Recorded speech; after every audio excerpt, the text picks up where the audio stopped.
Bienvenido o bienvenida a mi canal. Muchas gracias por abrir este video y hoy te invito a quedarte a ver dos ejercicios que tienen que ver con el fomento y el desarrollo de la inteligencia emocional en personas que se encuentran en proceso de rehabilitación por consumo adictivo de drogas.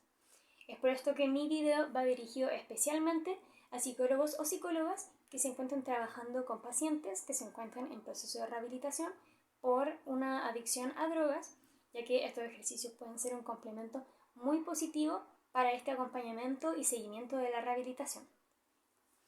Todos sabemos que la adicción es un problema sumamente complejo y una enfermedad que tiene que ver con un consumo crónico e incontrolable de drogas que produce un fuerte síndrome de abstinencia y una fuerte dependencia. Además de que pone en riesgo muchos aspectos de la vida de la persona, desde un aspecto biológico hasta incluso uno social. La persona se puede terminar alejando de su familia, de su entorno laboral, vender incluso cosas de mucho valor con tal de tener dinero para conseguir la droga, y además las personas pueden ver su función mental sumamente afectada. Además, las personas que tienen una adicción a drogas en general no tienen muchos recursos emocionales para lidiar con situaciones de estrés y demuestran ser muy impulsivas, por lo que la evidencia ha mostrado que esto último se puede relacionar con la inteligencia emocional. La inteligencia emocional es la capacidad de identificar emociones propias y ajenas y la regulación de estados anímicos fuertes, el manejo emocional y la capacidad de entablar relaciones positivas con otras personas, entre otros aspectos. Pero todo esto se relaciona con la emocionalidad del individuo. Y se ha descubierto que la inteligencia emocional es algo que se encuentra la mayoría de los casos bajo en las personas que están sufriendo de una adicción a drogas.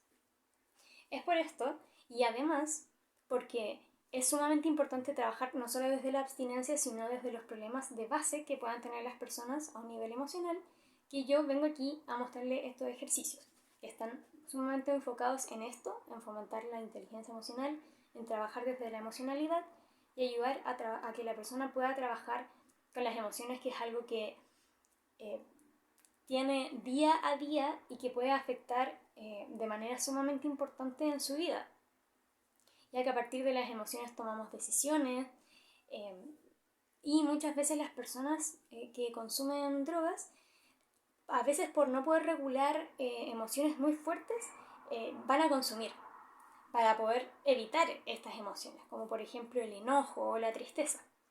Y por esto es que es sumamente importante que ellos puedan acercarse a sus emociones, aceptarlas, poderles darle un nombre y poder expresarlas de manera adecuada, lo que se relaciona con la inteligencia emocional, nuevamente. Y por eso te voy a mostrar dos ejercicios. Uno que tiene que ver con el reconocimiento de emociones, que es el paso inicial a todo este proceso de desarrollo de inteligencia emocional y de expresión adecuada de emociones. Y luego te voy a mostrar uno de manejo emocional.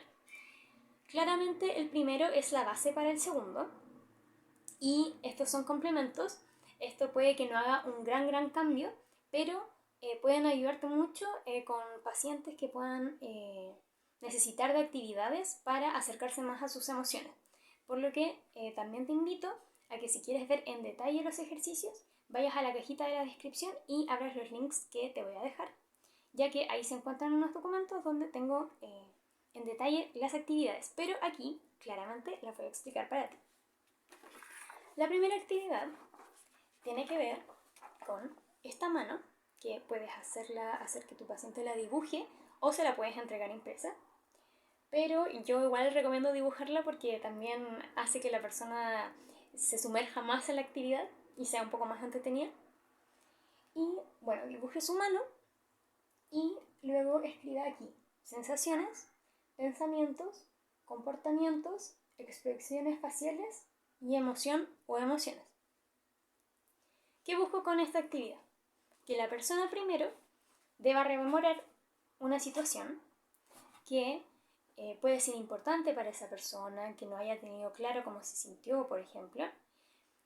Eso es como el caso ideal, pero puede ser una memoria especial para la persona y debe ir desglosando poco a poco cuáles fueron las sensaciones que tuvo en esa circunstancia, qué pensamientos vinieron a su mente, cuáles fueron los comportamientos que surgieron a partir de vivir esta situación, cuáles fueron sus expresiones faciales, si se tensó, si se relajó, si sonrió, etc.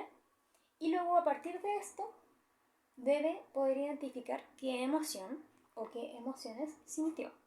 Pero claramente puede que no sepa la palabra para su emoción, por lo que aquí te voy a poner un ejemplo de qué emociones pueden ser, pero también se encuentran adjunta en la guía de abajo.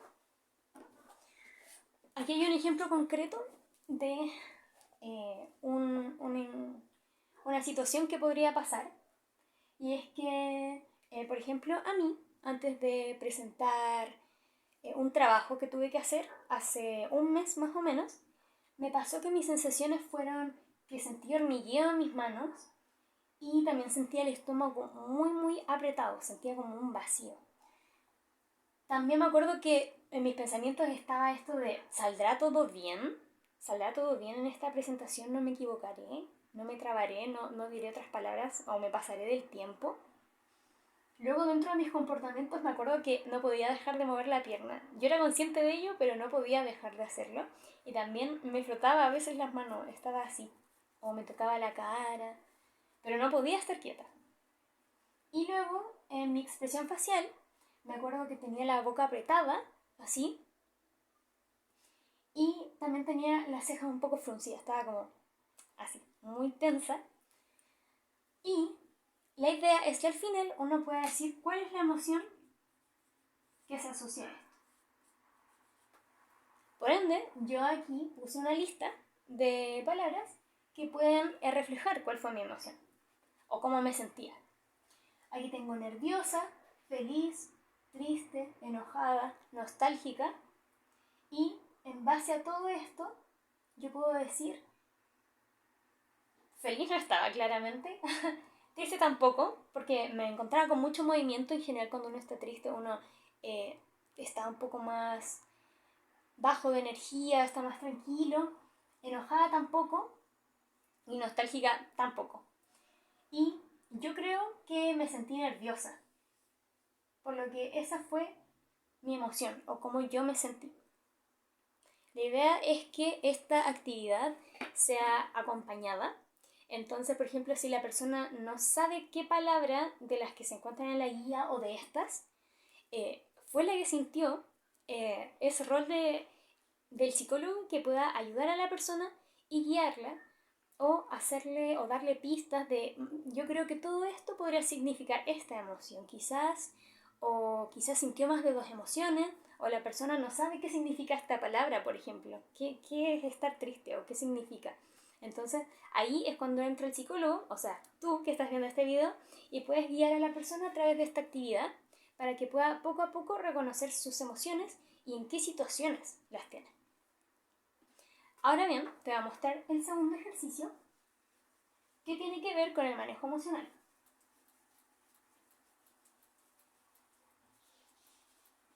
La persona tiene que pensar en una situación donde se haya sentido enojado, triste o con miedo.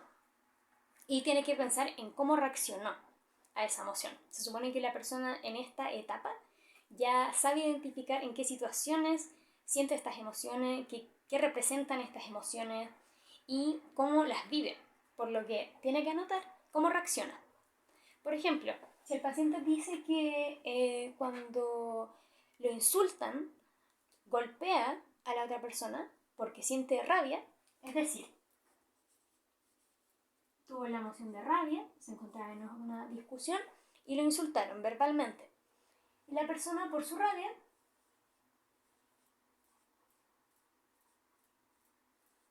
golpeó a la otra persona. Si golpea a la otra persona, y esta es su respuesta, tiene que hacer estas tres preguntas.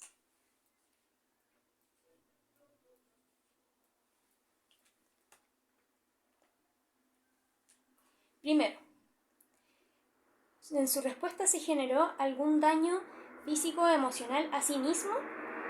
En este caso, la primera pregunta es un sí, porque al golpear a la otra persona se pudo haber hecho daño en la mano, en la pierna y también un daño emocional al quizás tener un desborde de emociones muy fuertes, por lo que la primera pregunta es un sí. La segunda pregunta es si la persona causó un daño emocional o físico a otra persona. Y si la respuesta es que sí, debe marcar la segunda pregunta con un sí. Y esto claramente porque le pudo haber hecho un daño a la persona físicamente en su cara, en sus brazos, etc. O a nivel emocional, esta persona se pudo haber sentido muy herida o muy vulnerable por este golpe que el paciente le pudo haber dado. Y la tercera pregunta es si es que la persona se sintió igual o peor después de dar este golpe. Si la persona se sintió igual o peor, es decir, que respondió que sí, porque no solucionó nada con ese golpe, el problema se agravó y la persona se sintió aún peor y luego se sintió culpable, por ejemplo. Si la persona responde a todas que sí, o en realidad a una que sí, a una que no y a otra que sí, o respondió a una que sí y a dos que no, quiere decir que la persona no ha desarrollado una manera adecuada de manejar sus emociones. Entonces la persona lo que tiene que hacer en esta actividad es encontrar una manera alternativa y volver a realizar estas tres preguntas. Entonces, por ejemplo, la persona ahora lo que va a hacer, o lo que pensó en este caso hipotético, fue que va a verbalizar lo que le dio rabia. Es decir, tú me hiciste mucho daño, me ofendiste por esta razón y por esta razón, y no quiero que me trates así.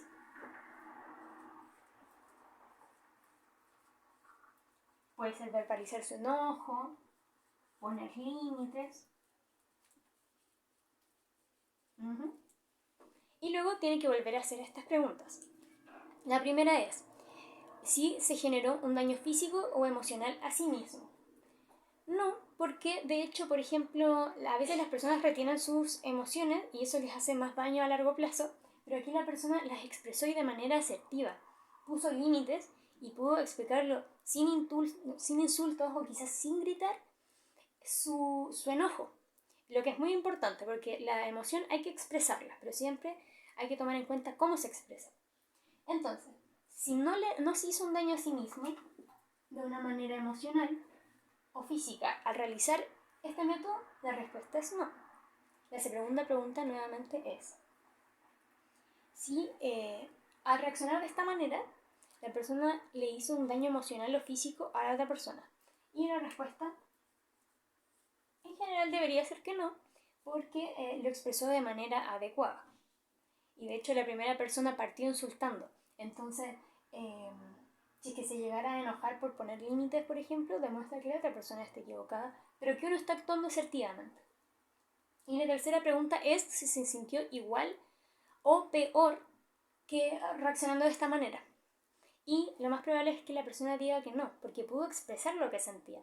No se lo guardó y tampoco explotó y ni se hizo daño en el camino ni a la otra persona al decirlo. Por lo que, si dice que no y tiene las tres respuestas con un no, quiere decir que la persona encontró una manera adecuada de manejar sus emociones en situaciones de vivir una emoción muy fuerte, como puede ser el miedo, como puede ser el enojo o también la tristeza. Así que aquí hay un ejemplo. De nuevo, esto se encuentra adjunto, lo puedes imprimir o puedes realizar esta actividad acompañando a tu paciente. Y el acompañamiento es sumamente importante porque ayuda a guiar, ayuda a que la persona no pierda el foco, quizás no está segura de su respuesta o cree que su respuesta está bien o está mal, pero con las emociones muchas veces no hay cosas correctas o incorrectas porque cada persona es un mundo. Así que lo importante es poder reconocer esas emociones, aceptarlas y poder expresarlas de manera adecuada para poder tener relaciones positivas con otros y también uno encontrarse bien consigo mismo. Así que de verdad espero que te hayan gustado mucho estas actividades. Si te gustaron, te invito a que le des like o que comentes y también te pido por favor que contestes los cuestionarios de abajo si es que llegas a realizar estas actividades para tener un feedback de vuelta. Y eso, muchas gracias y espero que nos veamos en otro video. Adiós.